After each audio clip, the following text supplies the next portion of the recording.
Ibadallah, inna min suwari almakasib almuharrama, miongoni mwa sura na picha za machumo ya haramu, njia za haramu za kuchuma mali yake Muislamu, ma yaakhudhuhu almuwadhafu min mali aljihati allati ya'malu fiha, ni kile anachokichukua yule aloajiriwa, mfanyakazi, mtumishi, anachokichukua katika upande ambao ameajiriwa, akawa anafanya kazi katika sehemu hiyo, akachukua mali hiyo ala wajhi ghairi alhaqi, katika njia isiyo sawa.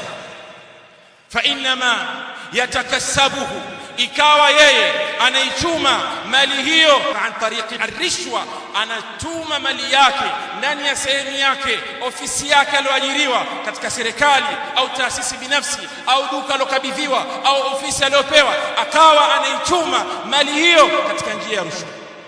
au an tariqi alkhiyana, au katika njia ya khiana, akawa anajichumia mali katika misingi hiyo. Hili ni katika jambo la haramu kwa Muislamu, na fahamu kwamba haya ni katika mambo ambayo Allah Azza wa Jalla ameyakataza.